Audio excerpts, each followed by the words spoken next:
Hello, welcome back. Just a little bit of double running here. I think we'll let this run round to the other station, the one behind me, the triangle one. And we'll have a look at the Mallard, which I mentioned last week. I think I was going to get out. I've been thinking about it for a while. So it seemed like a good time to do it.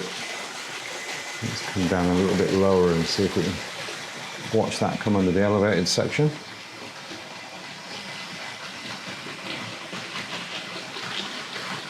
It will come up there. I'll try and grab hold of the controls now.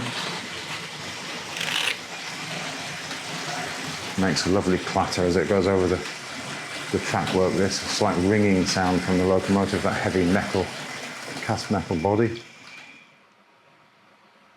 A good sort of rasp from the motor. So we'll pop that down there. So there I've got the Mallard sitting in the station here. So not a terribly good place to look at it. So I think we'll endeavour to move that out of there. And that class 47 still sitting on the railway. I've got a handful of these sort of assorted 100-ton tank wagons that I've acquired last year, I think. So let's get these out of here. So tender drive. It's got the floating wheel on the back of the tender. If you have a look at the insert picture there, I'm not going to pick this one off the track because it's a hard-wired one. I decided to do that one back when I was playing with the 01. Made it a far more reliable model, both for 01 and the analogue, but the 01 chip's not in there anymore. That was a lot of fun, but it's just all the equipment gets too hot. And through fear of damaging something, I think it was a good play. Hang on, I'll just put the controls down there and we'll grab some notes and the catalogue. I suppose we should look at this wonderful picture on the catalogue here as well. 79 book, and that gorgeous image there. So let's just have a quick look at the locomotive. So 79 to 93, I think this is an early one because I think it's a non-painted version. It's just in green plastic with paint. Well, it's got some paint on it, but the green's not painted. So this is a R.350, I think, and then later the model could be had as R.309. And I did mention I was going to get these late 70s coaches out. These are sort of wonderful and bright, and the composite there, R437, 77 to 83, but again I think these went painted and could be had as R421 later on. And then we've got the brake. Actually, I've got two of those composites in the brake there, R438, 77 to 83, and again when it became a painted model, 421. If you have a look at the insert picture there, you see I've got the box for one of these models. I think we'll just have a quick glance at this catalogue before we pop it away. So wonderful picture there. Let's just see if we can flick through this. I know we had this out. We're looking at this just a short time ago when we had got the class 47 out, which seems to have stayed on the railway for quite some time now. There we go, coaches, locomotives. Let's see if we can find the Mallard in here. There, a gorgeous sort of full page picture there. All of those shiny steel rails, System 6 rails. Quite a thing. So I'm not sure whether that's an actual pre-production model or not. So look at the bodywork, there's some rather interesting marking in it there. So that certainly isn't, I don't think it's, also we're not pouring as much light on this as whoever took that photograph has got this absolutely bathed in light. We've got that sort of sheen and reflection off it. But yeah, possibly not a production model, that. So there it is at the top of the page as well, new for 79. So we'll just roll through the coaches and see how these wonderful bright coaches were looking at this period. We've got the teaks. Could get some of those out. I haven't had those out for a long time. Here we go. They don't actually look as bright and colourful on the page here as they do sitting on the railway today. But they certainly do run lovely and free. They've got the silver seal wheels. Let's just pop that down. And we'll grab the notes again. We'll keep those handy.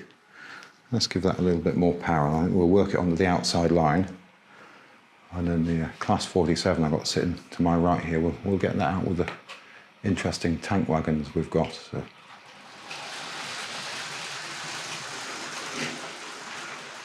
Let's bring that around there.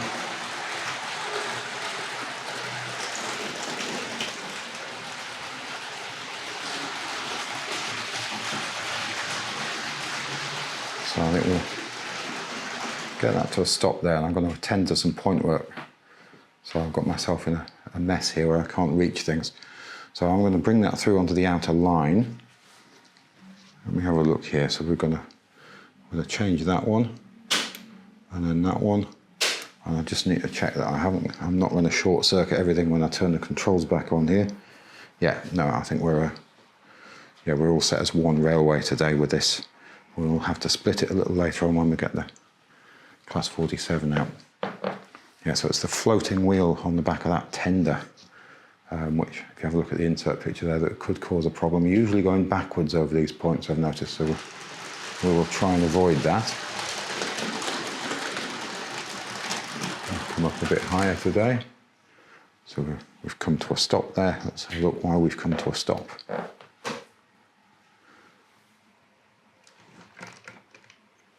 Not quite sure why that came to a stop there. Just friction, perhaps?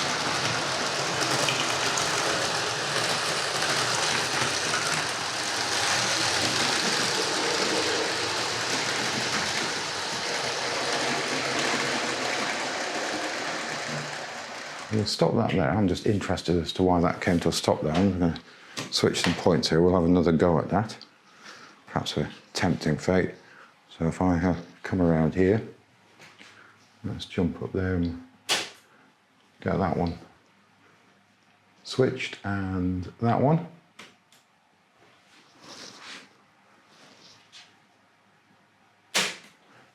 Thought I had the right switch there, but obviously not. So excuse me, swinging around here. We'll take this opportunity just to have another go with that.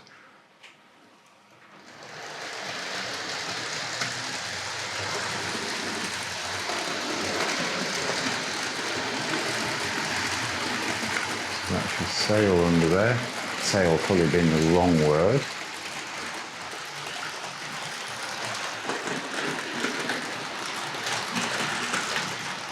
Yeah, maybe I just didn't have enough forward momentum for that. Or maybe it just sort of didn't like it at that moment in time.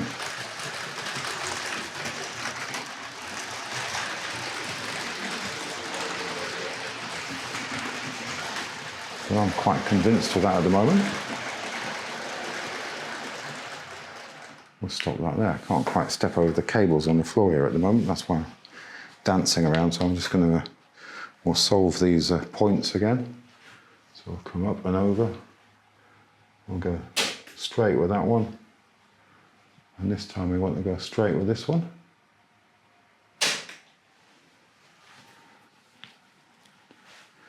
And that one. Straight, and the crossover over my right shoulder. I've got to swap hands with the camera and everything. And now I think we'll turn the railway into two. So I just need to separate that and turn the other side of the controller on. And then can I go really wide with this lens? This is a really wide one. So, but everything comes very distorted. So let's give that the once around.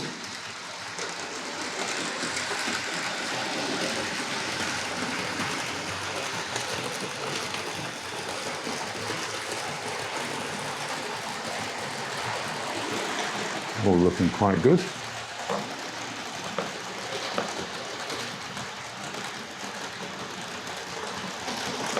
Let's see if I can get back to the controls, and I'll stop it back at the station.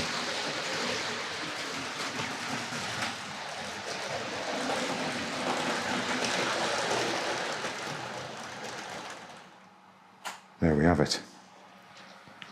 So these 100-ton tank wagons, I've got some of the shell, the sort of the earlier trying Hornby ones, and some of the BOCs, which I think we've seen in the past. But these ones I came across as something not to be turned down probably late last year, but like many things, they've just sat in a box. Let's see if we can change that one. So I'll back this up and see if we can get those. There you go, the wonder of the silver seal motors in good condition. So this has got the illuminated head codes. I'll put the number for the locomotive at the bottom. And when I grab my notes again, I'll read the number out. I don't think we'll be able to see the head code light up in this bright light today.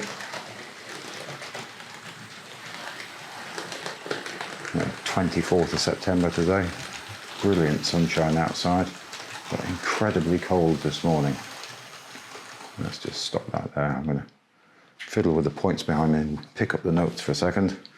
I'll pop that there. And I think we might have to do something about the length of this lens and see if we can go take that in a bit while we have a look at things. So I'm going to change that one. And let's have a look at this. So this is the Class 47 we saw. Well, I think we've seen it several times now. So this could be R.350 or an early version, possibly could be R.073, named Mammoth, 79 to 82. Model came along much earlier with the original silver seal motor and more traction tyres than this one. So we've got the SO tank wagon there. So that's R.028, 1988 to 90. I think one of these items is it 2? I can't remember now. Have a look at the insert picture because I will show them. I've forgotten. I think there's 2. What a short memory. So Golf R.236, 86 to 87, and then we've got the Shell BP, and that's R.669, 82 to 83. Let me pick 1 or 2 of those off the rails and have a look. So whoever had them before me, can't believe I forgot about the boxes there. I'm just going to grab the uncoupler from behind me. Had changed the couplings on them. I don't know. I think sort of that 80s period they would have had. I was possibly expecting plastic couplings built into the bogies, but this is an older model, so maybe that wasn't necessarily possible. I don't know whether I just knocked that off. I'll just give that some power and give it a go. Seems okay to me. So maybe these had a plastic style of coupling, not a slightly later one, but these are the sort of more trying ones. I think the same person must have had all of them. That one's sort of semi-weathered on the top, but it's the only one that is. Let's have a look. So we've got plastic wheel sets, and if you have a look at the insert picture there, I can't remember which one it is now. It's not this one. So they're not all the same bolts, not in bolts used, but if you look at that insert picture, you'll see that it was preventing the bogie from moving. I think somebody's also tightened up the rivet to try and get rid of some of the wobble, which possibly contributed to it not performing well on track. So it would get to a curve and it would pull itself off because there wasn't the rivet, the screw was catching. Again, if you look at the picture there, it was a bit easier than me trying to explain it. It wasn't moving freely. I think it's the end one here. Let me have a look at the end one. We're going to end up with them all off, aren't we? So let's go. So I just put a countersunk screw in it. Yeah, it's this one. There we go. Yeah, I put a countersunk one in there. We're going to hold focus in that. And I sort of used black magic marker on them. But that's very, very stiff, you see, compared to the one we were just looking at. So I think somebody's closed up the rivet. There isn't as much play in there, so that can cause problems potentially.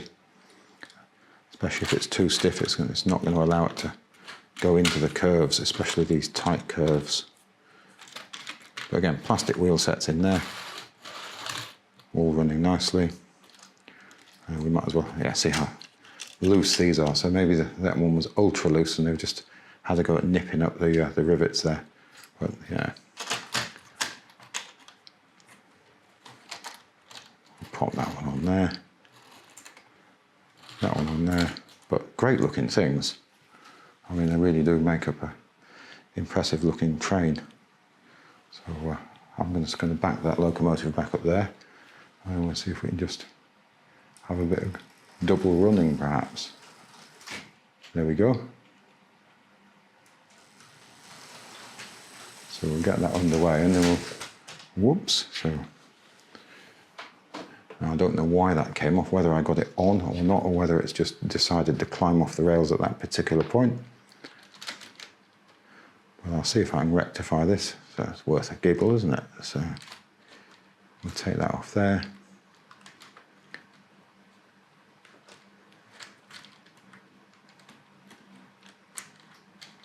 There we go. So on the corner is not the best place for this. So we'll get that one off there and back.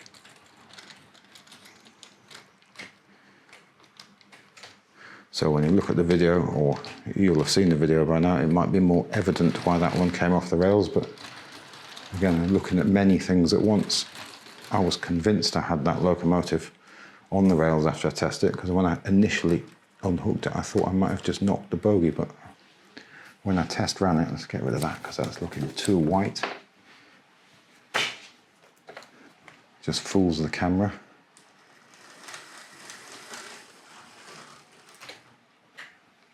Yeah, so let's give that another go.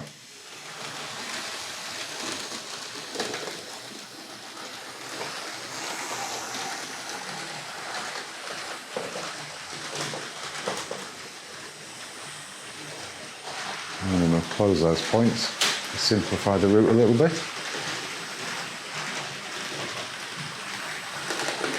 And just drop off a little bit of power.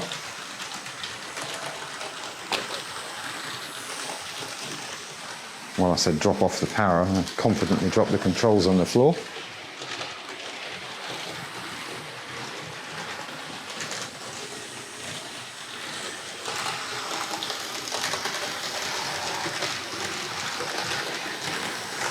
I think that is picking up a little bit of pace, so we'll just have a look at that in action, and then the blue one. And then the SO one, which looks as though it's been a bit more through the wars than the rest of them. So we'll have some power out of that, I think.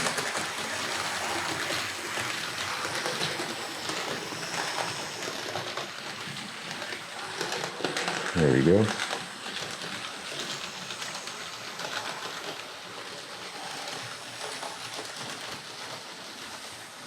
Now as we come this way around, let's get the Mallard underway.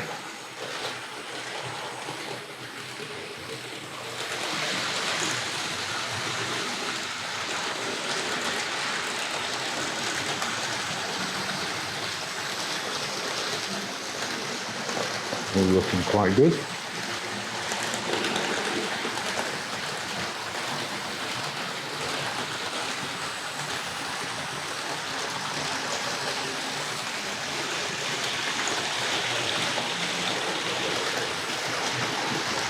All quite satisfying when they run without coming off the rails.